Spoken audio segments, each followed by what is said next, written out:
यो देवा तस्मात् मृत्युं विवेक। वो सुप्रीम पावर कौन है? वो दयाकार कौन है? सच बताओ। वो परात्पर पूर्ण ब्रह्म सुप्रीम पावर दयाकार श्री कृष्ण है, जो अभी 5000 वर्ष पहले है। आज उनकी जन्माष्टमी है, कृष्ण जन्माष्टमी। श्री कृष्ण जन्माष्टमी के विषय पर कुछ प्रकाश डाला जाएगा। संपूर्ण चेतनात्मक विश्व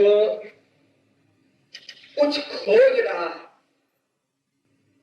यद्यपि 84 लाख प्रकार के जीव है, किंतु उन सब में विशेष महत्व मानव देह का है। अतः केवल मनुष्य मात्र को लेते हैं कि विश्व का मानव मात्र कुछ खोज रहा है।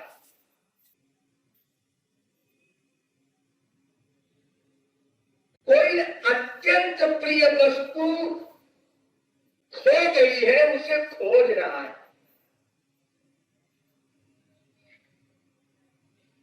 और इतनी तत्परता है खोजने में कि अनादिकाल से अब तक प्रतिक्षण खोजना चलता रहा।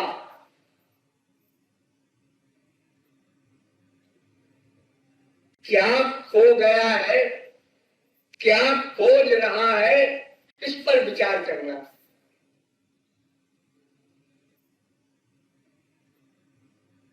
छांदोग्य उपनिषद के 8वें अध्याय के प्रथम अनुवाद का प्रथम मंत्र है, अथ जटितमस्मिन् ब्रह्मपुरे दारं पुंडरीकं वेश्म दारोस्मिन् अन्तराकाशस्तस्मिन् जगन्तस्तदन्वेष्टव्यम्। वेद कहता है, अरे मनुष्यों, तुम जो खोज रहे हो तो पहले समझ तो लो कहाँ है, किसको खोजना है। बिना समझे बूझे खोज रहे हो।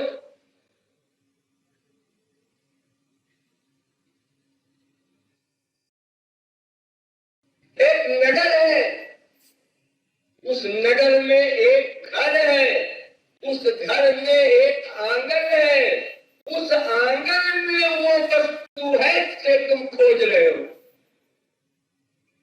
पहले ठीक ठीक पता समझ लो, फिर खोजो। अन्यथा अनंत जन्म नष्ट कर चुके, आगे भी अनंत जन्म नष्ट होंगे और जिसे खोज रहे हो वो नहीं मिलेगा।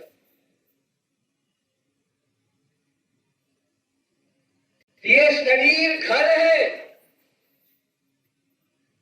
इस शरीर में एक हृदय है, उस हृदय के भीतर वो है जिसे आप खोज रहे हैं। उसका नाम दयाकार।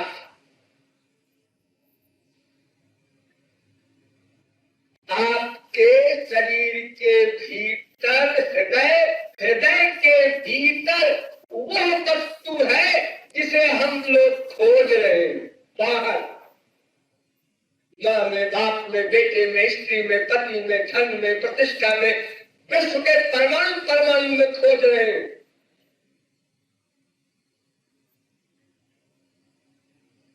तो आपके हृदय के भीतर क्या है, कौन है वो? आप तमाम विद्वान इकट्ठे हो गए, झगड़ालू लोग। एक ने कहा हृदय में मैं रहता हूं, मैंने जीवात्मा।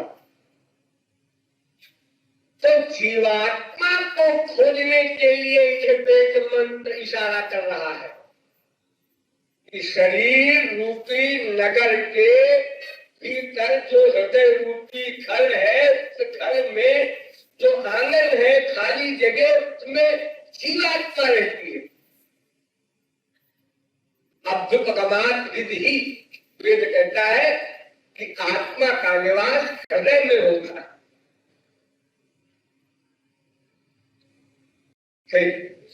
तो ये जीवात्मा के लिए कहा जा रहा है कि उसको खोजो, उसको प्राप्त करो, तब तुम्हारी ये भाग दौड़, अशांति, 84 लाख की मार्चिंग, ये त्रिगुण, त्रिदोष, त्रिकर्म, पंचक्लेश, पंचकोश, ये सब आज व्याधि समाप्त होंगे। अर्थात दुख की आत्यंतिक निवृत्ति, आनंद की आत्यंतिक प्राप्ति, ये दोनों उद्देश्य तभी हल होंगे जब मैं को पालो। और ये मैं जो है, इसे इंद्रियों से न खोजना। इंद्रिय परार्थार्थे धर्ष परम मन मन सत्सु परा बुद्धि बुद्धेरात्मा महान परा। इंद्रिय से परे तो मन ही है, मन से परे बुद्धि है, बुद्धि से परे मैं है, आत्मा। इसलिए बुद्धि की गति नहीं है। तो जब बुद्धि की गति नहीं तो इंद्रियों से मिलने का प्रश्न ही नहीं। बुद्धि लगा करके अगर तुम चाहो मैं तो जान लूं, तो इतना जान सकते हो। कितना? जो मेरा न हो उसका नाम मैं। जो मेरा न हो, ये शरीर मेरा है इसलिए मैं नहीं, मन मेरा है इसलिए वो मैं नहीं, बुद्धि मेरी है इसलिए वो मैं नहीं। जहां ऐसा खत्म हो जाए संबंध का मेरा मेरा मेरा, तो जो अंत में बचे उसका नाम मैं। बस इतना समझ सकते हो, बुद्धि से और कुछ नहीं समझ सकते आत्मा क्या वस्तु है। बड़ी बड़ी परिभाषाएं लिखी है। आत्मा नित्योऽव्ययः शुद्ध एक क्षेत्रज्ञ आश्रय अविक्रिया स्वदृक् व्यापको संज्ञानाधृता। भागवत तमाम लक्षण है आत्मा के शास्त्रों वेदों में, लेकिन वो सब शब्द है केवल। वो शब्द से तो काम नहीं चलेगा जब तक कि उसका साक्षात्कार न हो। तो शब्दों में क्या है? आप लोग तो प्रतिदिन मंदिर में बोलते हैं चले माता के पिता को, में तो शब्दों से काम नहीं चलेगा। तो एक पार्टी आकर कहती है ये जीवात्मा है ताराकाश, इसको जान लेने पर सब कुछ समझ में आ जाएगा, सब कुछ पा लिया जाएगा। क्यों? इसलिए कि ये आत्मा ही परमात्मा है। आत्मा ही परमात्मा है। ये परमात्मा का अंश है या परमात्मा है? नहीं, अंश अंश नहीं है, ये परमात्मा ही है। ये मैं अद्वैतियों की बात कर रहा हूं, जो ब्रह्म, ईश्वर और आत्मा, इन तीनों की ये लोग परिभाषा करते हैं। ब्रह्म निर्गुण, निर्विकल्प, अकर्ता, निष्क्रिय है, और ईश्वर सृष्टिकर्ता है।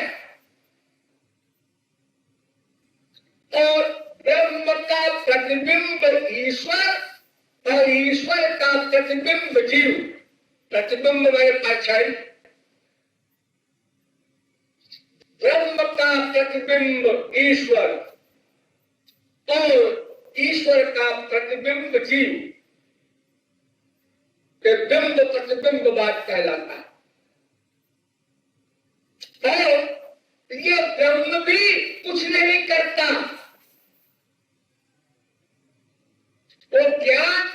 स्वरूप है, वो ज्ञाता भी नहीं है, कर्ता कैसे होगा?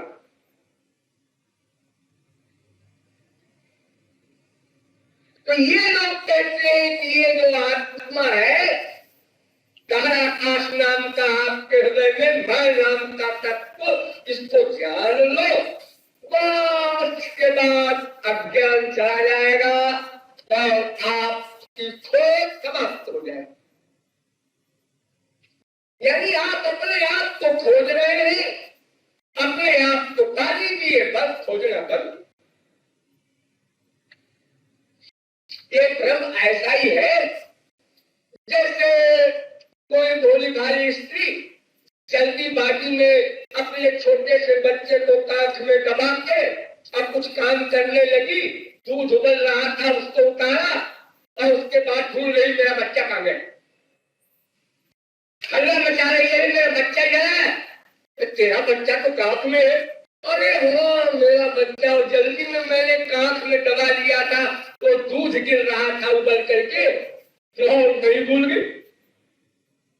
ऐसे ही मनुष्य, तुम लोग अपने को शरीर मानते हो, तुम आत्मा हो, ये सही सही जान लो, मान लो, अनुभव कर लो, बस तलाश बंद।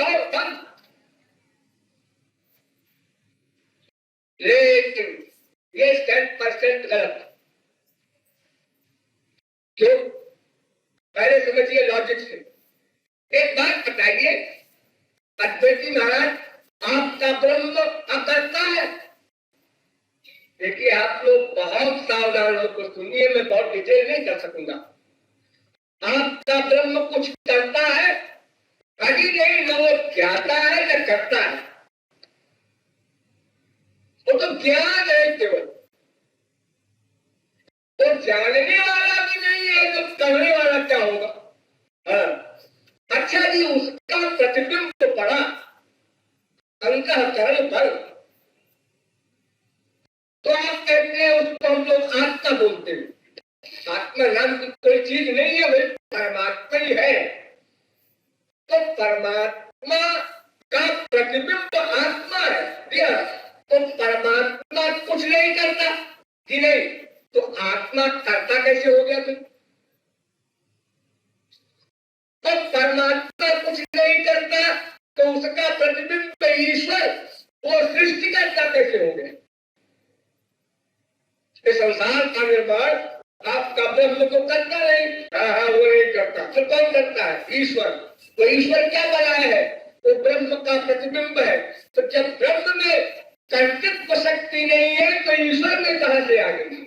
आप लोग अपनी परछाई शीशे में देखते, जैसे आपके नाक के वैसे तो दिखाई पड़ेगा, आप उंगली दिखाएंगे तो वो भी उंगली दिखाएगा।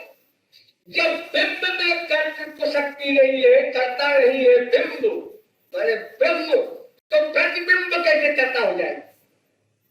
वो सृष्टि कैसे कर सकता है? वो संकल्प कैसे करेगा सृष्टि होने की? तब फिर ये आत्मा करता कैसे होगा? भारत जगत गुरु शंकराचार्य ने जन्माद्यस्य यतः इस ब्रह्मसूत्र का भाष्य किया। उस भाष्य में उन्होंने लिखा आत्मा करता है, भोगता है। तो क्यों जी आत्मा करता हुआ कैसे? हाँ, अब सुनिए लॉजिक उनका कैसे हुआ। अंतःकरण ने आत्मा को कर्ता बना दिया। वो ब्रह्म करता नहीं था, लेकिन जब प्रतिबिंब पड़ा अंतःकरण पर, तो अंतःकरण ने कर्ता बना दिया ब्रह्म को, यानी आत्मा को।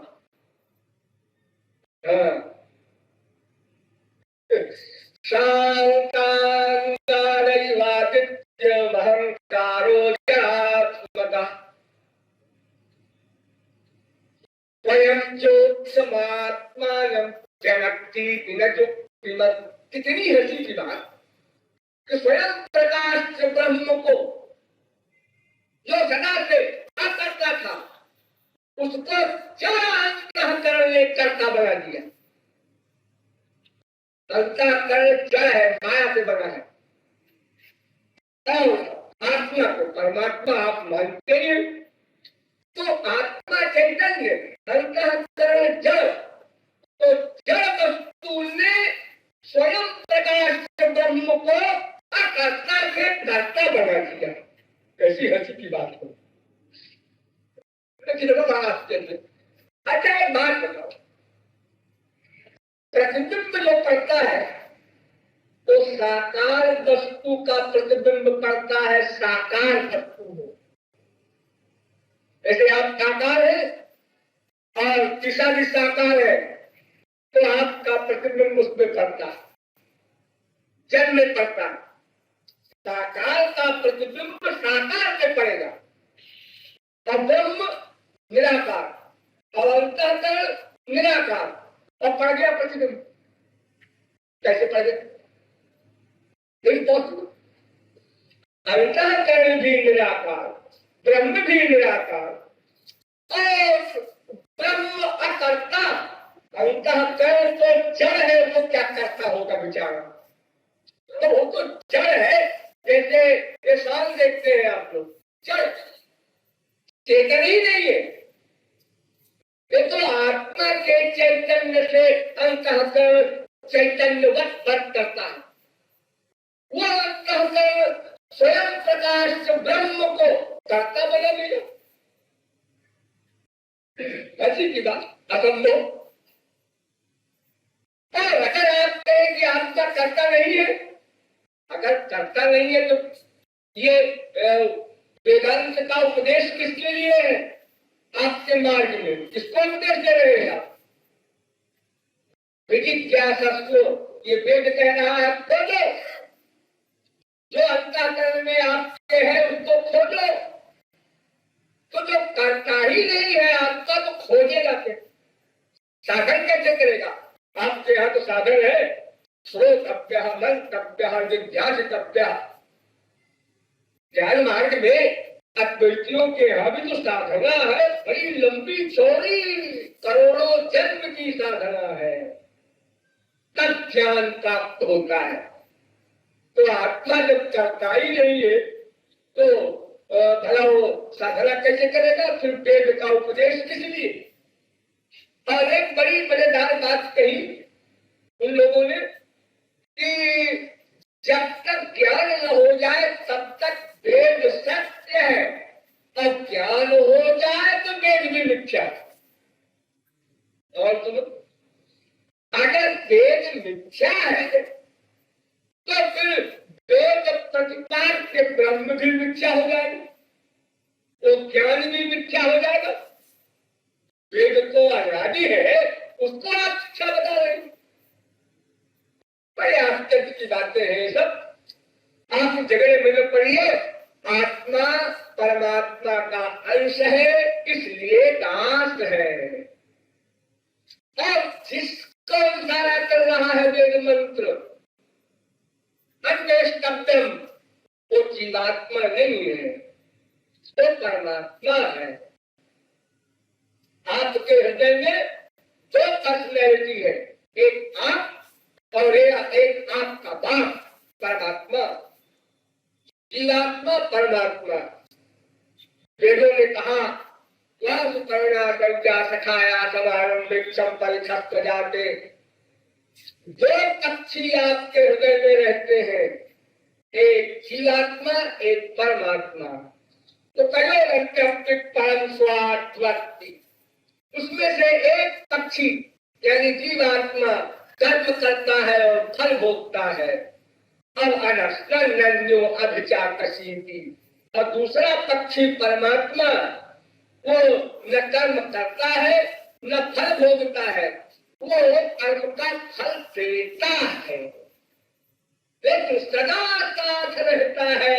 आप नरक में जाइए वहां भी जाएगा, स्वर्ग में जाइए वहां भी जाएगा, कुत्ते बिल्ली गले लगी वहां भी साथ रहेगा। वो कभी साथ नहीं छोड़ता, क्योंकि पता नहीं कब आप शरणागत हो जाए। वो देखता रहता है आपकी ओर शरणागत, क्या पता अभी हो जाए। और जैसे ही शरणागत होगा वैसे ही भगवान को कृपा करनी होगी, माया निवृत्ति करनी होगी, त्रिगुण समाप्त करना होगा, त्रिकर्म समाप्त करना होगा, पंचकोश समाप्त करना होगा, उसका ठेका लेना होगा, अनंत जन्मों के पाप पुण्य भस्म करना होगा, तमाम सारे धर्म इमीडिएटली करना है भगवान को, तो शरणागत हो जाएगा उसके लिए। इसलिए सदा सावधान रहते हैं भगवान आपके साथ अंतःकरण में बैठ करते हैं। तो वो जो परमात्मा है, उस परमात्मा के लिए इशारा कर रहा है वेद की, ऐ जीवात्मा तू खोज रहा है गलत जगह, तेरे पास वो परमात्मा बैठा है, उसको पाले, जान ले, देख ले, तो उसके आगे तेरी छोड़ तलाश भाग दौड़ बंद। क्योंकि आपने कैसे कह दिया कि परमात्मा के लिए कहा गया है, उसमें तो जाना काश सब लिखा है वेद मंत्र में। देखिए इस वेद मंत्र के आगे पढ़िए, सर्वेषु लोकेषु कामचारो भवति एष आत्मा अपहृत पापमा विचलोक विशोको विजिघत्सो पिपासा सत्य कामा सत्य संकल्प।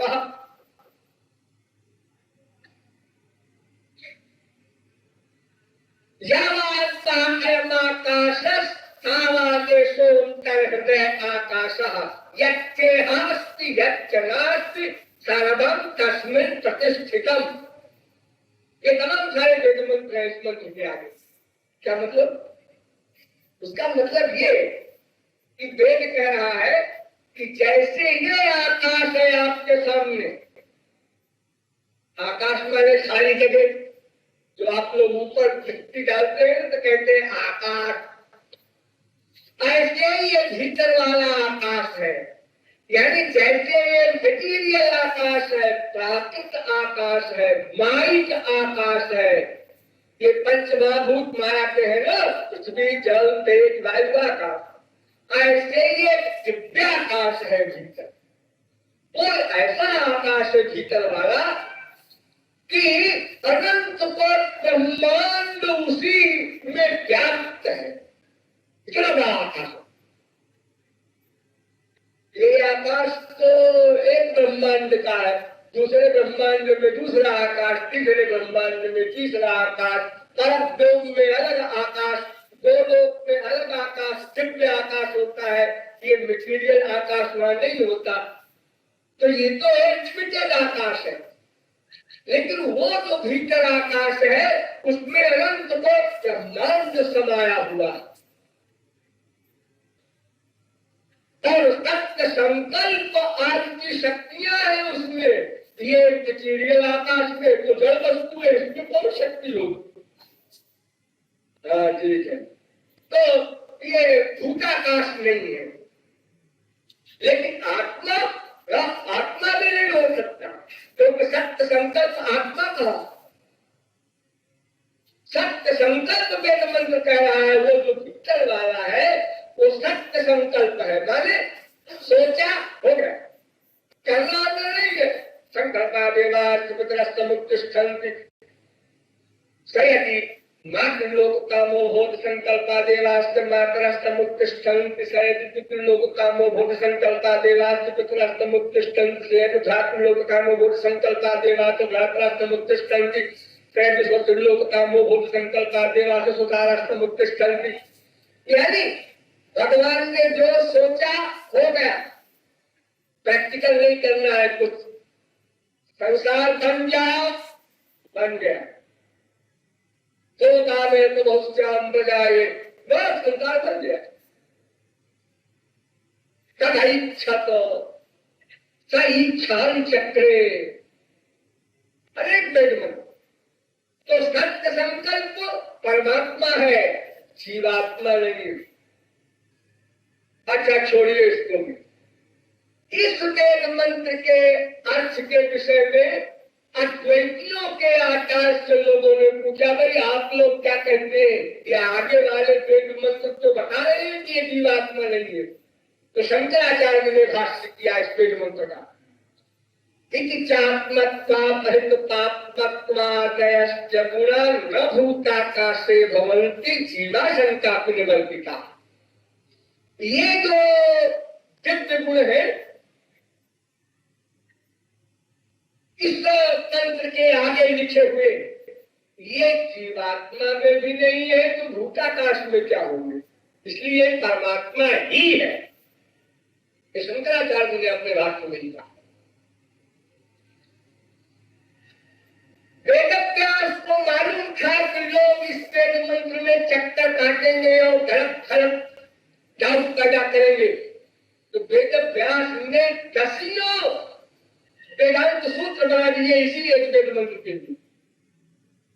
पहला कहा उत्तरेभ्यः, ऐ मनुष्यों, ये जो मंत्र है अर्थ यदिदमस्मिन्, इस मंत्र के आगे वाले मंत्र भी पढ़ो तब अर्थ निकलेगा। कहा उत्तरेभ्यः, फिर आगे एक और बनाया ब्रह्म सूत्र, गति शब्दाभ्याम तथा हृदयस्थम लिंगं च, और उसमें कोटेशन भी लिखा, तथा हिरण्यनिधिं। कोई व्यक्ति सोने के जेवरात के ऊपर से चल रहा है, घर में सोना भरा है, निहित मक्षेत्रज्ञा ऊपर सुपर संचरण को न बिंदेयुरेमा प्रजा सर्वाः अहरहर गच्छन्ते तम ब्रह्मलोकम न बिंदन्त्यनेन प्रत्यूढ़ाः। देख कह रहा है कि जैसे किसी के घर के अंदर बहुत सारा सोना गड़ा हो और वो भिखारी वाला भीख मांगा उसी के ऊपर चल रहा है, 3 फुट खोदे अगर नीचे तो बहुत बड़ी संपत्ति करी है, लेकिन बेचारे को मालूम नहीं है। ऐसे ही ये सारे अज्ञानी मनुष्य बाहर ढूंढ रहे हैं आनंद, मम्मी पापा बेटे बीवी पति पैसा, तुम लोग उसको आनंद दे दो।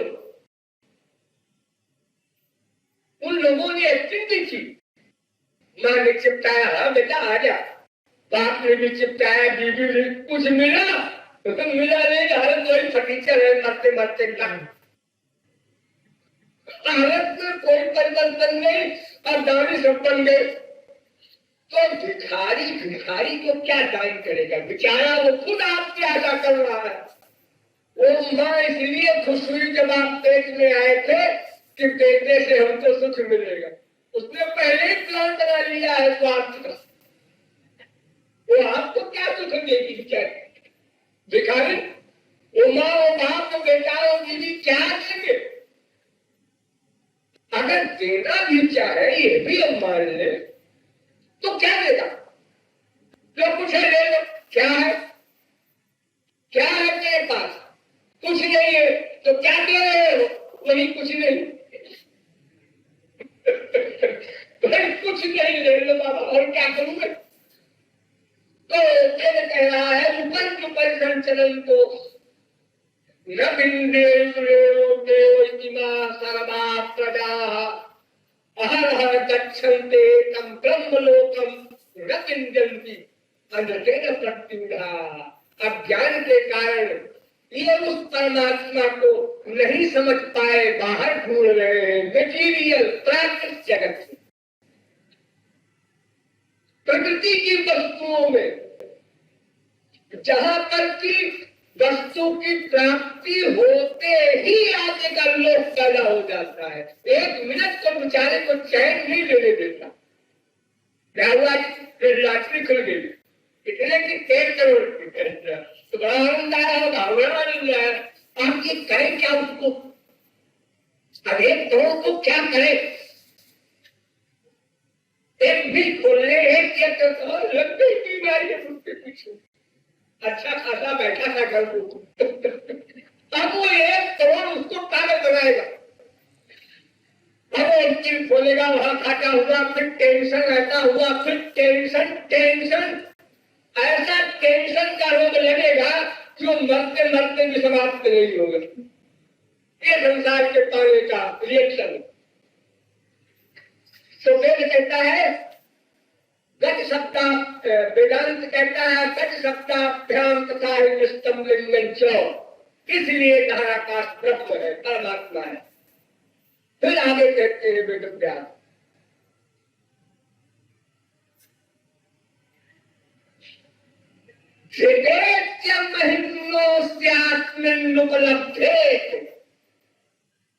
ब्रह्म सूत्र बनाया फिर इसके लिए कि ये बताओ कि वेद मंत्र कह रहा है कि त्यागा पृथ्वी विधिते तिष्ठता, ये धाराकाश जो भीतर वाला है ये संपूर्ण ब्रह्मांड को धारण किए हुए है। तो क्या जीवात्मा धारण करेगी अनंत ब्रह्मांड को? ये तो बेचारी अपने को नहीं धारण कर पाएगी, संसार को धारण करने की बात कहाँ से आई? फिर आगे बनाया ब्रह्म सूत्र, प्रसिद्धे यानी को भी देश आकाश आनंदो न स्यात्, इस वेद मंत्र के अनुसार वो आनंद ब्रह्म है, इसलिए प्रत्येक जीवात्मा आनंद को खोज रहा है। फिर आगे ब्रह्म सूत्र बनाया, जल परामर्शात् सहित चेत यहाँ संभवात्। अगर कोई कहे कि जीवात्मा भी ऐसा ही हो सकता है, ना असंभव है। जीवात्मा न अनंत ब्रह्मांड को धारण कर सकता है, न सत्य संकल्प हो सकता है। अच्छा जी, जीवात्मा जो परमात्मा को प्राप्त कर लेता है वो तो सत्य संकल्प हो जाता है।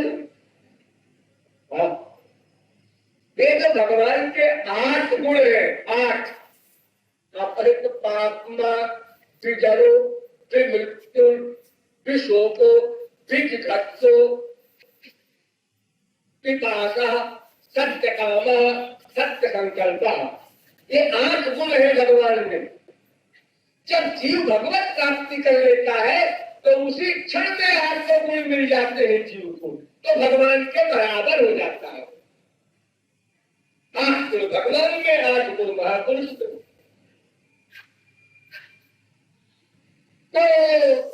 तो वो जीवात्मा ही तो है, वो महात्मा बने। हाँ, लेकिन उत्तराचे दाविर्भूत स्वरूपस्तु वेदांत सूत्र फिर बनाया इसके लिए वेदव्यास ने। अरे वो तो भगवान की कृपा से मिले हैं 8 गुण। 8 गुण जीव में थे नहीं, वो तो भगवान ने दिए हैं। वेद मंत्र तो कह रहा है कि जो धाराकाश भीतर है उसमें 8 गुण है। आपकी स्मरण की जा फिर बनाया ब्रह्मसूत्र कि स्मृतियों में भी, गीता वगैरह में भी ये बात बताई गई है। इदं ज्ञानमुपाश्रित्य मम साधर्ममागता, ये ब्रह्म को, भगवान को पाकर के जीवात्मा भगवान के बराबर वाला धर्म वाला बन जाता है, भगवान नहीं बन जाता। भगवान के जो 8 गुण है जीवात्मा को मिलते, लेकिन ध्यान दो, महापुरुष और भगवान में आनंद बराबर, ज्ञान बराबर, जीवन बराबर, सब शक्तियां बराबर भगवत प्राप्ति के बाद। लेकिन एक लेकिन लगा, वो क्या? जगत व्यापार वर्जम भोगमात्र लिंगाच, सृष्टि करने का काम किसी महापुरुष को नहीं दिया गया, तो भगवान स्वयं करते। इसलिए वेद कहता है देखो वायुमान भूतानि जायन्ते येन जातानि जीवन्ति यत्सयन्त्यभिषं विशन्ति तद्ब्रह्म विजिज्ञासस्तु। जिससे विश्व उत्पन्न हो और जिससे विश्व की स्थिति हो और जिसमें विश्व का लय हो, वो केवल ब्रह्म है, कोई महापुरुष नहीं। और कोई महापुरुष तो चाहेगा ऐसा काम, पूजा हमारा का काम है। तो अनंत जन्मों को जीवों के गंदे गंदे कर्मों का फल दिया जाए, उसके गंदे गंदे कर्मों को नोट किया जाए, तो ये सब काम कोई महापुरुष चाहेगा नहीं। भगवान देना भी चाहेंगे तो कहेंगे महाराज हमको आनंद आपका मिल रहा है बहुत ये काम नहीं करना। इसलिए वो आकाश रूपी जो ब्रह्म है उसको खोजना है, यानी समझकर खोजना है। हम खोज तो वही रहे क्योंकि हम परमानंद चाहते हैं, लेकिन कहाँ है ये हमने समझने की आवश्यकता नहीं समझी। तो मैं आपसे कुछ पता लगाया कि आनंद जो आप ढूंढ रहे हो कहाँ है? अरे सब बिखरे जाए, जहाँ जहाँ सब जा रहे हैं वही सही चीज है। संसार में कमकल अधिक है कि बुद्धिमान अधिक है? कमकल अधिक है, तो कमकल की भीड़ अधिक होगी। एक चला, दूसरा भी चला, तीसरा भी चला, सब इकट्ठे होते जा रहे हैं। क्या बात है? पता नहीं, सब इकट्ठे हैं, हम खड़े हो गए। और क्यों इकट्ठा हो गए? उनने कहा भाई है क्या? उनने कहा यही कभी पूछ रहा हूँ क्या है जो इकट्ठे लोग। ऐसा संसार है। से धोखा खाया, शादी किया, बच्चे पैदा हुए, एक एक बच्चे के पीछे टेंशन, अशांति, खूब दुख होगा, और अपने बेटे की शादी के लिए परेशान है। बेटा जल्दी शादी करो, तुम भी भोगो हमारी तरह, तुम आराम से क्यों बैठे हो? आज शादी हो गई, बात अब ठीक है।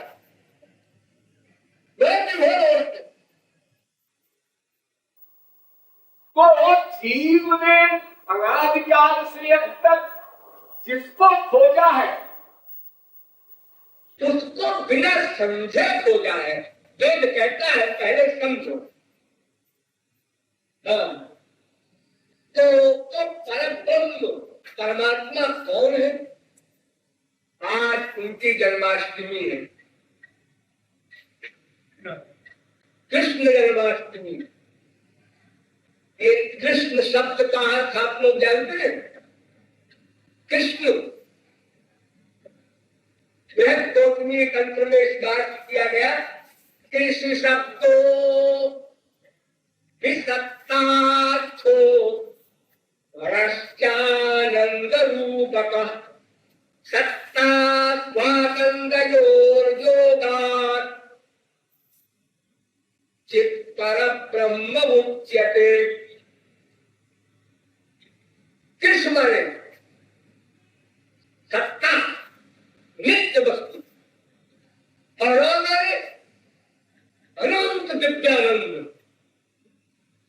तो अनंत शाश्वत सत्ता प्लस आनंद का जहां पुण्य हो वो सत्य विज्ञान आनंदम ब्रह्म, वो परम ब्रह्म।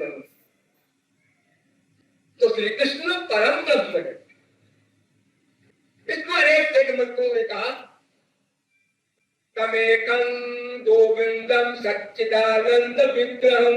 वेद कह रहा त्रिभुजं ज्ञान मुद्राढ्यं परमानंदमीश्वरम। वेद कह रहा है कृष्ण एव परो देवस्तं ध्यायेत् तं रसयेत् तं भजेत्। वेद कह रहा है। वेद में प्रश्न किया गया है स्पेशल, कब परमो देवा तस्मान मृत्युर्विभेद। वो सुप्रीम पावर कौन है? वो धराकाश कौन है? तत्व बताओ। तो वेद ने उत्तर दिया विष्णु हवै परमं दैवतं गोविंदान मृत्युर्विभेद गोपी जन वल्लभ ज्ञानेनाखिलं ज्ञातं भवति। वेद कहता है वे श्री कृष्ण गोविंद है, गोपी जन वल्लभ है। अगर उनको जान लो तो तस्मिन् जाते, उनके जान लेने पर सब अज्ञान भी चला गया, सब ज्ञान भी मिल गया, माया निवृत्ति भी हो गई, परमानंद प्राप्ति भी हो गई। यानी वो ताराकाश श्री कृष्ण ही है। कृष्णो हवैहन परमो देवा सर्वधेश्वर परिपूर्णो भगवान गोपी गोपसेव्यो वृंदाराधितो वृंदावनाधिनाथा स एक एवेश्वरात्मस्थवेद्यो नारायणो किल ब्रह्मांडाधिपतिरेको स प्रकृते प्राचीनो नित्या तस् शक्तयस्मने तथा रागिनी संगिनी क्रियाद्याः इत्यादि वेद कह रहा वो परात्पर पूर्ण ब्रह्म सुप्रीम पावर विधानाकाश श्री कृष्ण है, जो अभी 5000 वर्ष पहले आए। ध्यान दीजिए, श्री कृष्ण तो हर द्वापर में आते हैं, हाँ, लेकिन ये श्री कृष्ण जो अभी 5000 वर्ष पहले आए थे, ये नहीं आते हर द्वापर में। स्वयं भगवान कृष्ण, कृष्ण परतत्व गौरांग महाप्रभु कहते हैं ये श्री कृष्ण स्वयं भगवान है, और सब अंश है जो आते हैं हर द्वापर में। ये स्वयं भगवान जो आते हैं वो लोग से, ये एक कल्प में एक बार आते हैं। एक कल्प माने 4 आना को 32 करोड़ वर्ष में एक बार आते हैं। यानी 43 लाख 20,000 वर्ष का 4 युग, 71 बार 4 युग बीत जाए तो एक तन्वंतर, 14 तन्वंतर बीत जाए तो ब्रह्मा का एक दिन, उसे कहते हैं कल्प। वो होता है 4 अरब 32 करोड़ वर्ष। इतने दिन में एक बार स्वयं भगवान कृष्ण का अवतार होता है, जो 5000 वर्ष पहले हो चुका। इसीलिए ध्यान दीजिए, श्री कृष्ण भगवान है, इसी बात को वेद व्यास को बार बार कहना पड़ा। अन्ये त्वं सकला प्रोक्ता कृष्णस्तु भगवान स्वयं। और जितने अवतार है वो श्री कृष्ण के अंश के अंश के अंश है। भगवान ध्यान रहे, जितने अवतार हैं सब भगवान के ही स्वरूप हैं, लेकिन भगवान के तमाम सेक्शन हैं। पहला सुनिए, एकं महतस्ति द्वितीयं त्वन्तसंस्थितम् तृतीयं सर्वभूतस्थं तान् ज्ञात्वा प्रमुच्यते। नारद पांचरात्र। श्री कृष्ण ने अपना सबसे पहले 3 पुरुषों का रूप बनाया। पहला कारणाणवशायी, दूसरा उनसे उत्पन्न गर्भोदशायी, तीसरा उनसे उत्पन्न क्षीरोदशायी। ये जो आप लोगों के अंतःकरण में भगवान बैठा है ना, ये क्षीरोदशायी है।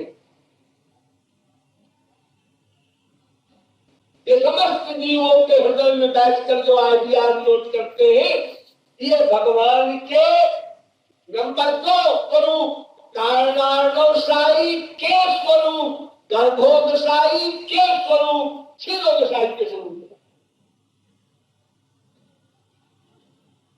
ये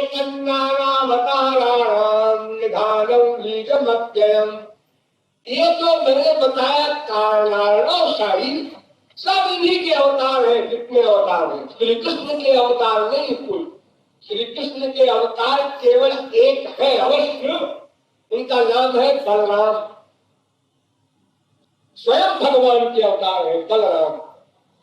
बाकी जितने अवतार हैं वो पुरुषावतार हैं। इसलिए कहा गया कि एते चांस कला पुंसः, पुरुष के अवतार है। पुरुष माने वही 3 पुरुष जो मैंने बताए। कारणाणवशायी महाविष्णु है वो, उनका दूसरा नाम महाविष्णु है, जो अनंत कोटि ब्रह्मांड के अध्यक्ष है, वो महाविष्णु।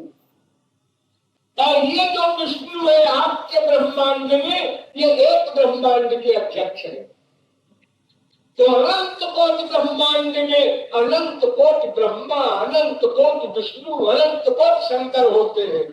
इन सब का एक अध्यक्ष महाविष्णु है। वो महाविष्णु में श्री कृष्ण के अंश है। विष्णु महान सह्यजस्य कला विशेषो गोविंदमात् पुरुषं तमहं भजामि। इसलिए भगवान कहा गया।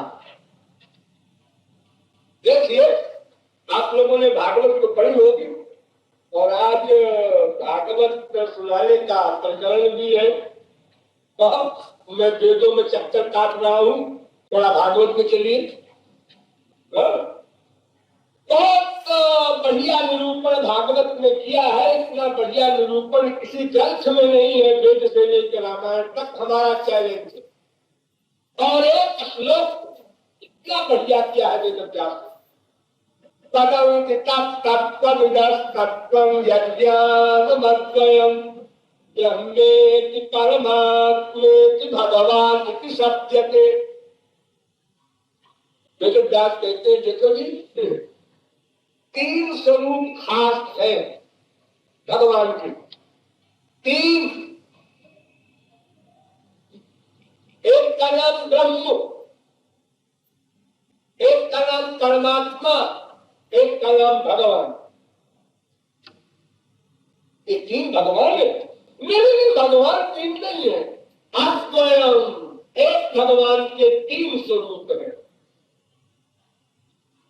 क्रिया के अनुसार ये तीन नाम है उनके। ब्रह्म किसे कहते हैं? जिसमें सब शक्तियां तो है लेकिन उनका विकास नहीं होता, इसलिए हम कहते हैं ब्रह्म अकर्ता है, कुछ नहीं करता। शक्तियां सब है उसमें, और अपनी सत्ता रखने के लिए तो शक्ति का प्रयोग करने पड़ेगा उसको। अपनी सत्ता कैसे रखेगा वो? और जो ब्रह्मानंद का अनुभव करता है ब्रह्म स्वयं, उसके लिए भी शक्ति की आवश्यकता है। तो निःशक्ति ब्रह्म होता ही नहीं, वेद में कहीं वो सशक्तित ब्रह्म ही है, किंतु शक्तियों का विकास नहीं होता, इसलिए उसको हम ब्रह्म कहते हैं। कुछ नहीं करता ऐसा बोलते हैं। तो बिल्कुल निर्विशेष निराकार भी है, ये भी सही बात है। केवल सत्ता मात्र है। फिर उसके बाद परमात्मा का स्वरूप आया। ये क्या है? ये परब्रह्म के एकता के जितने स्वरूप है उनमें सबसे नीचे है महाविष्णु, वैकुंठ के अध्यक्ष, जिसे आप लोग कहते हैं नारायण, चार पूजा वाले। इनसे ऊंचे क्लास में है और सब अवतार, जितने अवतार हुए हैं, ये सब का एरिया है परब्रह्म। वहां मारा नहीं जा सकती, सूर्य चंद्र वहां कोई नहीं जा सकते। उस एरिया में परब्रह्म लोक है। तो परब्रह्म से उतर करके अवतार लेकर के जितने अवतार है सब आते हैं। माया की तो परब्रह्म में स्वभाव अवस्थान विश्व अवतरी थोड़े अवतार नाम। गौरांग महाप्रभु कहते हैं कि परब्रह्म से अवतारी लोग अवतार लेकर हमारे मृत्यु लोक में जीव कल्याण के लिए आते हैं। एक पर आपको हम बता दें कि ये स्वयं भगवान श्री कृष्ण या उनके अंश लोग जो हमारे मृत्यु लोक में आते हैं, इसमें भगवान के जो अंश आते हैं वो तो ठीक है, मार धार करने आते हैं, लेकिन भगवान का काम मार धार करने का नहीं है। स्वयं भगवान ने कार्य लहे भूभार हरण। गौरांग महाप्रभु कहते हैं पृथ्वी का भार हरण करना ये स्वयं भगवान का काम नहीं है, ये तो उनके अंश वगैरह करते हैं सब। ये सृष्टि करने का काम भी भगवान का नहीं है। वो तो इच्छा करते हैं, केवल बस काम करते हैं और लोग ब्रह्मा वगैरह ये सब उनके वर्णन थे। तो एक व्यास ने बार बार इशारा किया कि भगवान उसे कहते हैं जिसमें सब शक्तियों का प्राकट्य हो। जो ब्रज में अवतार हुआ था श्री कृष्ण का, सारी शक्तियां प्रकट हुई। और कितने आए थे कितने, लेकिन सब भूल भाल गए। 6 दिन की उम्र में पूतना को मारा, 81 दिन की उम्र में शकटासुर को मारा, 1 वर्ष की उम्र में तृणावर्त को मारा, 2 वर्ष 2 महीने की उम्र में जमलार्जुन का उद्धार किया, 3 वर्ष की उम्र में अघासुर बकासुर को मारा, 4 वर्ष की उम्र में ब्रह्मा का मोह भंग किया, 7 वर्ष की उम्र में कालिया दमन किया, 6 वर्ष की उम्र में रास किया, 7 वर्ष की उम्र में रेणुकासुर को मारा, 8 वर्ष की उम्र में गोवर्धन धारण किया और 9 वर्ष की उम्र में सुदर्शन को मारा, 11 वर्ष की उम्र में अरिष्ट राक्षस को मारा और 11.5 वर्ष में सबको मार मूल के मथुरा चले। यानी भगवान किसे कहते हैं, लोलता में प्रारंभ से ही बता दे रहा हूं, भगवान इसे कहते हैं। वरना तो बड़े कायदे कानून से जैसे सब अवतारों ने किया है ऐसे करना चाहिए था इनको भी। पैदा होते ही जेल से भरा, कोई डकैत विश्व में आज तक ऐसा नहीं हुआ, पैदा होते ही पाप को लेकर फरार। ये स्वयं भगवान के कार्य है।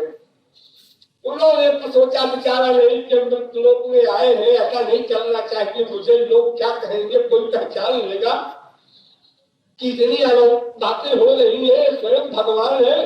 लेकिन ऐसा कमाल है भगवान का कि देखते सुनते समझते हुए भी सब नासमझ बने रहे। बड़ी सभा में शिशुपाल ने सैकड़ों गालियां दी। तो ब्रह्म कुछ नहीं करता, शक्तियां सब है। परमात्मा शक्तियां प्रकट होती है, पूरी पूरी नहीं, ये सविशेष साकार है। और भगवान ये सगुण सविशेष साकार भी है और संपूर्ण शक्तियां भी प्रकट होती है। यही भगवान श्री कृष्ण है। इन्हीं का दूसरा रूप परमात्मा, इन्हीं का तीसरा रूप ब्रह्म है। देखो लो समझो, जैसे आप लोगों ने आम देखा है, आम, दशहरी आम, लंगड़ा आम, चौसा आम, आम को देखा दूर से, आम आ गए, आ गए, मौसम आ गया आम का, देखा बस आगे चले गए, जेब में पैसा नहीं था, क्या कर,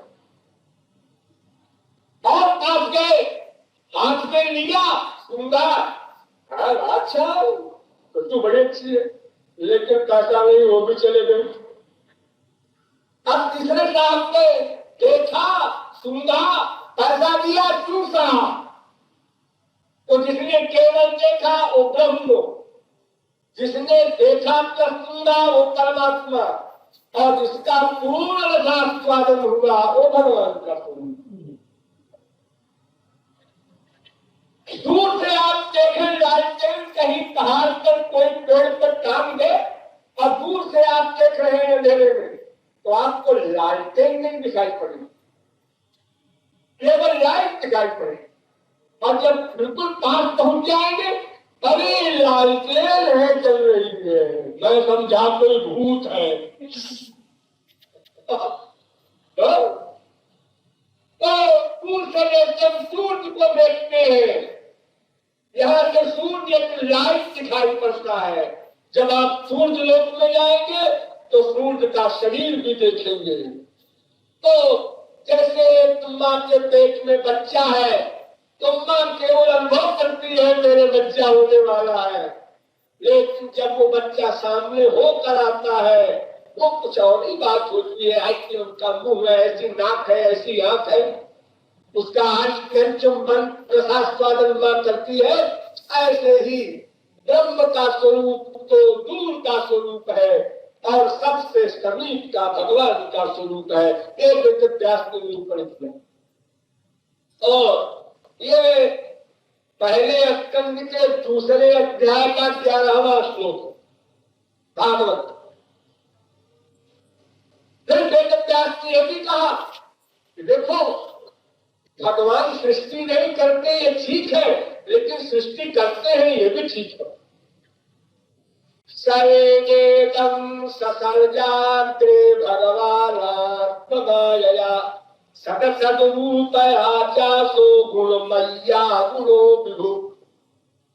यदि पहले स्कंध के दूसरे अध्याय का 30वां श्लोक है।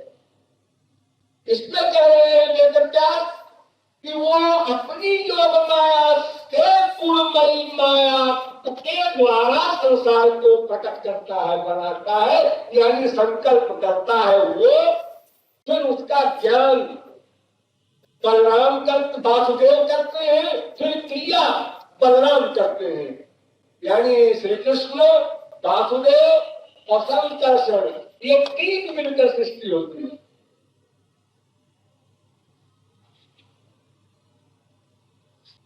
और सबसे पहले भगवान पुरुष बनते हैं, ये भूलिएगा नहीं, क्योंकि सृष्टि करना है उनको। जब हे पौरुषम रूपम भगवान महदादि। पहले स्कंद के 31वें अध्याय का पहला श्लोक भगवान कहते हैं कि मैंने पुरुष रूप धारण किया, वो कारणार्णवशाही। तो कारणार्णवशाही भगवान ने आंख से देखा प्रकृति की ओर, तब सृष्टि का कार्यक्रम प्रारंभ हुआ। श्री कृष्ण ने सोचा, बस और कुछ नहीं किया। फिर महाविष्णु ने देखा। देखिए बहुत से लोग आपको मिलेंगे जो कहेंगे भगवान निराकार है, ये सृष्टि के बाद में लोगों ने गढ़ा है कि साकार हो गया। फिर जो वेद कहता है कि छिटमस्त पंचभूतानि मिटमें कस्य चराचरम्। भगवान ने सोचा, बिना शरीर के सोचा, हो सकता। अच्छा तो देखा, देखना तो आंख से होगा। अब मुस्कुराए, कोई मुंह की जरूरत पड़ेगी, ऐसे कैसे मुस्कुराए कोई? इसका मतलब शरीर है। दीक्षितम स्मितम असुप्तम चास्य महाप्रलया। तो जितने भी बात भगवान के वेदों में बताए हैं सृष्टि के पहले, वो सब सगुण साकार के। निर्विशेष ब्रह्म अगर मानोगे तब तो ब्रह्म सूत्र वेदांत का अर्थ ही नहीं बनेगा। जैसे एक ब्रह्म सूत्र है अथातो ब्रह्म जिज्ञासा पहला, इसके भाष्य में शंकराचार्य ने लिखा शुद्ध बुद्ध मुक्त स्वभावं सर्वज्ञं सर्वशक्ति समन्वितम् ब्रह्म। यानी ब्रह्म जो है वो शुद्ध बुद्ध मुक्त है, सर्वज्ञ है, ये भी मान लिया, और सर्वशक्ति समन्वित है, ये भी मान लिया। अब आगे बदल गए, अगर वो निर्गुण निर्विशेष है तो शक्ति युक्त कैसे है? और फिर आज के आगे वाला है ब्रह्मसूत्र जन्मात् यस्य यतः, यानी जिस भगवान से इस संसार का प्राकट्य हुआ उसको ब्रह्म कहते हैं। तो अगर आप संसार को मानसिक भ्रम मानेंगे, रज्जौ यथा हेय भ्रमा अद्वैती लोग मानते हैं ना, तो फिर इस ब्रह्म सूत्र का अर्थ करना होगा कि जिससे जगत के उत्पन्न होने आदि का भ्रम उत्पन्न हो, यानी ब्रह्म को भ्रम हो गया, कंफ्यूजन हो गया ब्रह्म के ब्रह्म को। तो देखिए जितने अवतारों के वर्णन किए हैं भागवत में 22 अवतार का वर्णन किया है। सनकादिक अवतार, सूत्रावतार, नारायण अवतार, इसी प्रकार अंतिम कल्कि अवतार तक, इसमें सब अवतारों को तो पुरुष का अवतार बताया और श्री कृष्ण और बलराम के लिए कहा राम कृष्णादिति भुवो भगवान हरम, ये भगवान शब्द का प्रयोग किया इसलिए। और जब ब्रह्मा जी गए थे भगवान के पास पर मांगने की महाराज आप अवतार लीजिए, तो वहां भी भगवान ने कहा था वसुदेव गृहे, वसुदेव के घर में साक्षात भगवान आएंगे। जनिष्यते तत्प्रियार्थम संभवं किशोर स्त्रिया, ये देख के जाओ महाराज, तुम लोग गोपी बन करके जाओ, वो साक्षात भगवान अवतार ले रहे हैं। लेकिन एक बहुत बड़ा कंफ्यूजन है हमारे देश में, बड़े बड़े विद्वानों में महाभारत, विष्णु पुराण और भागवत तीनों ग्रंथ है प्रमुख अवतार के निरूपण के। तीनों में लिखा है कि जब ब्रह्मा जी गए भगवान के पास पृथ्वी के भाग काटने की प्रार्थना करने, तो भगवान ने सिद्ध कृष्ण केशा, एक सफेद बाल एक काला बाल, कि वो इशारा करके कहा जाओ, यानी ये दो अवतार लेंगे हम, कृष्ण बलराम, बलराम सफेद गौर वर्ण के और श्री कृष्ण काले वर्ण। ये आज करते हैं हमारे देश में बड़े बड़े विद्वान, चल परचल करा। क्यों? एक बात बताइए कि हमारे मृत्युलोक में एक लोक है स्वर्ग, नाम सुना होगा आप लोगों ने, वो भी महाअग्नि में, इसका राजा है इंद्र।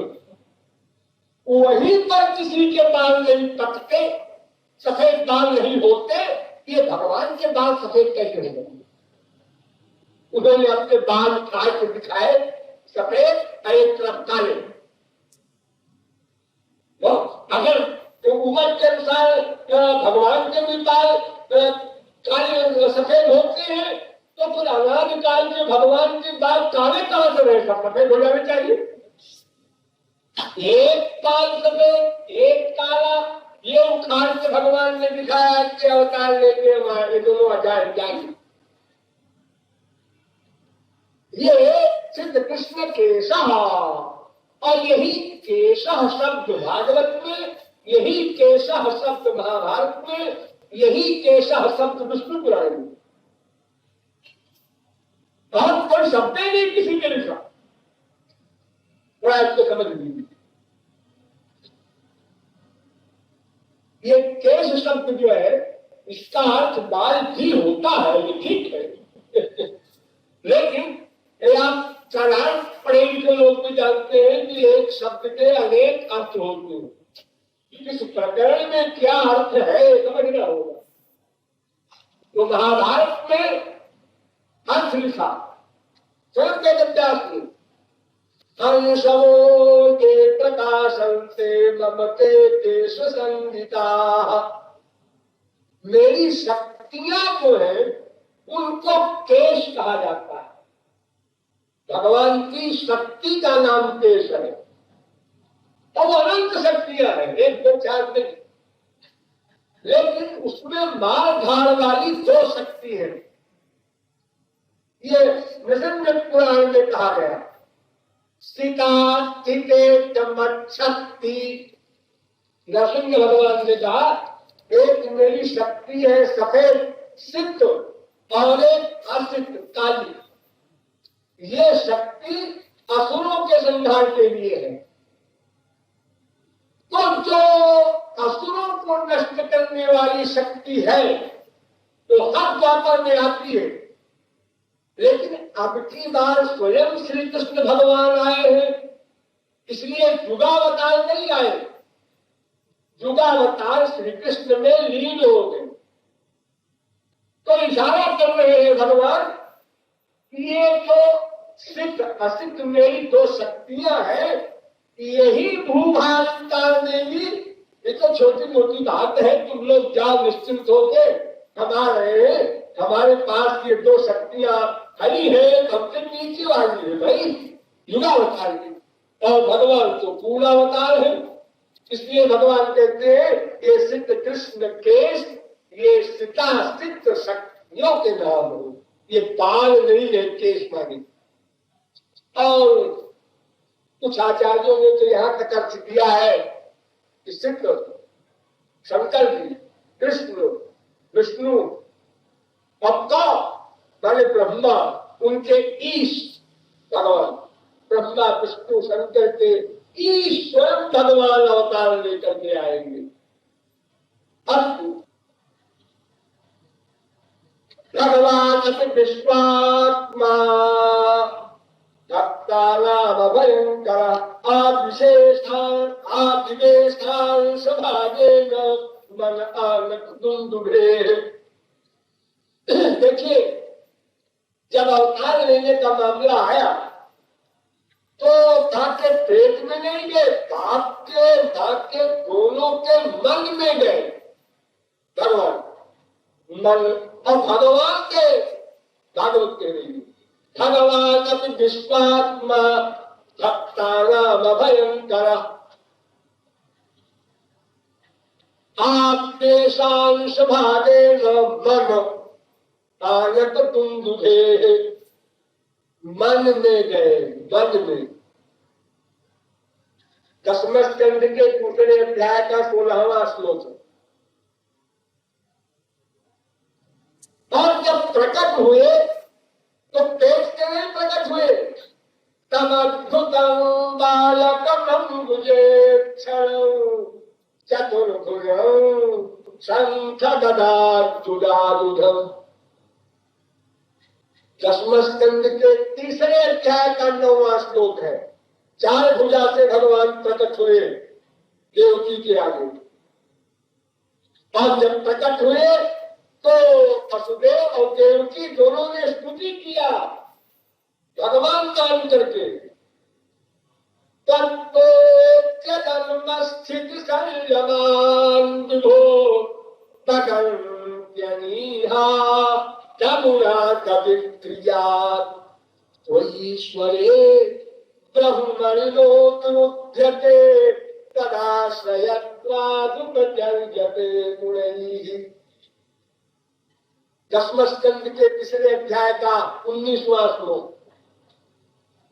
स्तुति कर रहे हैं कि महाराज आप दो विरोधी धर्म वाले हैं, सृष्टि करते हैं और करता नहीं है,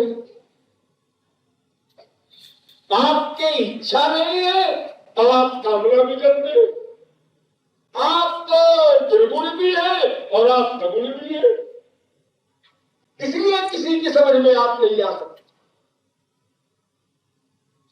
ये वसुदेव जी ने कहा, देवकी ने भी स्तुति किया। रूपम व्यक्तमाद्यम ब्रह्म ज्योतिर्निर्गुणम निर्विकारम सत्तामात्रम निर्विशेषम निरीहम तत्वं साक्षात् विष्णुरध्यात्म दीपा।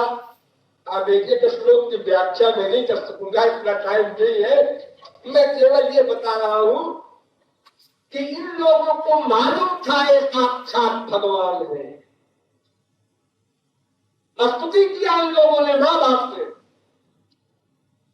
तो इसके बाद क्या हुआ? इसके बाद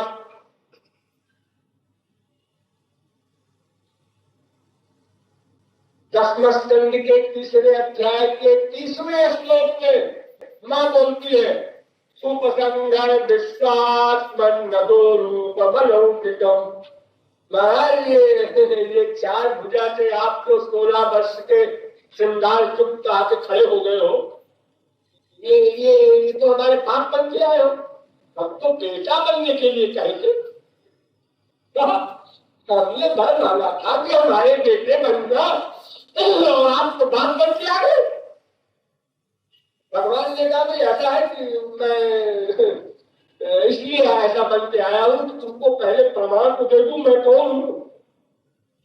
नहीं तो अगर मैं सीधे ताकत बन के आता तो तुमको डाउट रहता कि ये वही भगवान है या कोई देवता होता आ गया या कोई राक्षस आ गया।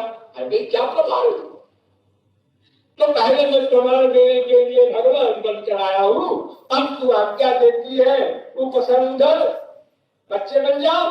ठीक है, प्रभु मुस्काना क्रोधन ठाना, छोटे से बच्चे बन गए। वो भगवान जब छोटे से बच्चे बने तो बनते ही प्रेरणा किया वसुदेव के हृदय में बैठकर। क्योंकि बोल तो सकते नहीं कि आप कैसे बोलेंगे, अब तो हो एक्टिंग के जगत में आ गए ना, बच्चे बन गए तो आप बोल तो सकते नहीं, अंदर से प्रेरणा दे रहे हैं हमको ले चलो गोकुल। भगवत प्रचोदिता सुखं समादाय ससूतिका विहार यदा बहिर्दं तुल्येष तल्यजा या योग माया जन नंद जायया। जैसे ही श्याम सुंदर को लेकर चले वैसे ही यशोदा के यहाँ लड़की पैदा हुई, योग माया। वहां गए, ओ यशोदा बेहोश पड़ी थी। अरे बेहोश कर दी गई थी, मतलब अरे सुधा के नहीं, लोग माया से। यशोदा नंद पत्नी जातम परम बुद्ध्यत नलिंगम परिश्रांता निद्रया भगत स्मृति। यशोदा को ये फीलिंग तो हुई कि कुछ हुआ, लड़का हुआ कि लड़की हुई कि जवान मोटा हुआ, कुछ हुआ जरूर, लेकिन मूर्छित नहीं। इसलिए वो लड़की की पहचान क्या करती। और इसी बीच में जाकर वसुदेव ने लड़का सुला दिया उनके बगल में और लड़की उठा ली और लड़के ले आए। इधर कंस को खबर हो गई और कंस ने भी अपना काम किया, तलवार लेकर के वो लोग माया को मारने गया करा। तो अदृश्यता भुजा विष्णु सायास्त महाभुजा। जैसे तलवार उसने मारी तो पटका नीचे, वैसे ही हाथ भुजा से चक्र वगैरह सब शस्त्र लेकर के भगवान वाले तो भगवान है ना, योग माया भगवान में अंतर नहीं होता। तो वो तेज वही चक्कर आ गया था उसको और चली गई वो शक्ति। कंस को चैलेंज भी कर गई। इस प्रकार भगवान श्री कृष्ण स्वयं भगवान है और अवतार पुरुषावतार है।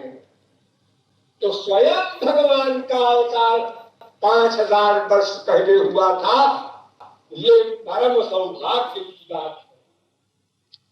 इसके पहले जो लोग रहे होंगे उनको तो युगावतार का आख्यान मिला होगा, क्योंकि 4 अरब 32 करोड़ वर्ष पहले ये स्वयं भगवान श्री कृष्ण आए थे। वो एक कल्प में एक बार आते हैं, ये मैंने आप लोगों को बताया। तो ऐसे भगवान श्री कृष्ण का अवतार 5000 वर्ष पहले हुआ था। क्यों हुआ था ये भी आप लोगों ने बहुत पढ़ा सुना होगा। अच्छा है तभी ठीक है, लेकिन मेरी एक राय अलग है। भगवान का अवतार क्यों हुआ, अगर हमसे कोई पूछे पर्सनल तो जितना उत्तर दिया है शास्त्र में, इसके अलावा हम पूछते वो सब ठीक है, गलत नहीं है। लेकिन असली कारण क्या है अवतार? क्योंकि अगर आप कहें कि राक्षसों को मारने और धर्म की संस्थापना वगैरह के लिए जो गीता भागवत रामायण में लिखा है ये लीगल है, ये चमका नहीं। क्योंकि जिसके भ्रिकुटी विलास से अनंत ब्रह्मांड का प्रलय हो सकता है, वो एक राक्षस को मारने के लिए किसी को बाप बनावे और उसके 18-20 साल तक बड़ा हो तब मारने जाए, ये बात तो जमती नहीं। कोई समझदार आदमी इसको नहीं मानेगा। और देखो भगवान राम ने कहा भी था, पिशाचान् दानवान् यक्षान् पृथिव्यां चैव राक्षसान् अंगुल्यग्नेन तान् हन्यामिच्छन् हरिगणेश्वर। सुग्रीव, तुम नहीं जानते मैं कौन हूं? हाँ महाराज, मैं राम हूं। जब आपका खास क्या मामला काम है? अगर मैं उंगली के नाखून के अगले भाग को ऐसे कर दूं तो अनंत कोटि ब्रह्मांड के सारे राक्षस मर गए। उनको मारने वाले के लिए न जाना है न हथियार चलाना है। और मैं तो मैं हूँ सुग्रीव, जगमह सखा निशाचर जेते लक्ष्मण नहीं निमिष मह देते। अरे मेरे छोटे भंजारी एक निमिष में सारे राक्षसों को मार सकते हैं, इसके लिए वो अवतार लेके आए। ठीक है, ये भी ठीक है, ऐसा मत कहो गलत है, अपनी अपनी भावना है। एक कारण क्या है? भगवान का एक नाम है पतित पावन। वही नाम जो लोगों ने बताया था जनता को, तो जनता ने कहा भाई भगवान पतित पावन कैसे हो सकते हैं? क्यों? इसलिए कि गोलोक में तो कोई पतित होगा ही नहीं, वहां तो सब महापुरुष रहते होंगे, वहां तो माया जा ही नहीं सकती, तो वहां पतित पावन नाम कैसे उनका पड़ा होगा? पतित पावन नाम पड़ा यही हमारे मृत्युलोक में, और उसी नाम को सार्थक करने पर हार आते, क्योंकि वहां तो सब पावन लोग हैं, मायातीत महापुरुष है गोलोक में। हमारे बिरादरी में भी मिलेंगे उनको प्राप्त पति। तो इसलिए भगवान का अवतार पतित पावन नाम को सार्थक करने के लिए होता है। ये मामला है, और ताकि तो हजारों कारण है जिसको जो अच्छा लगे। हरि अवतार हेतु यही होई इदमित्थं कहीं जात न सोई। कारण अनंत है, अनंत कारणों में जिस व्यक्ति को जो कारण अच्छा लगे वो मान ले।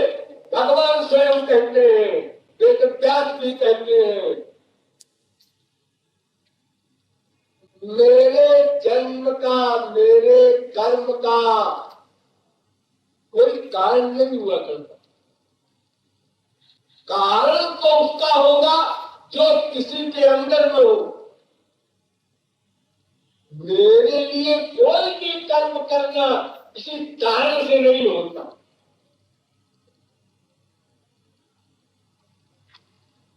और मेरे जन्म को जो जान ले वो जन्म मृत्यु से पार हो जाए। मेरे जन्म का रहस्य जो कोई जान ले तो आवागमन से छूट जाए।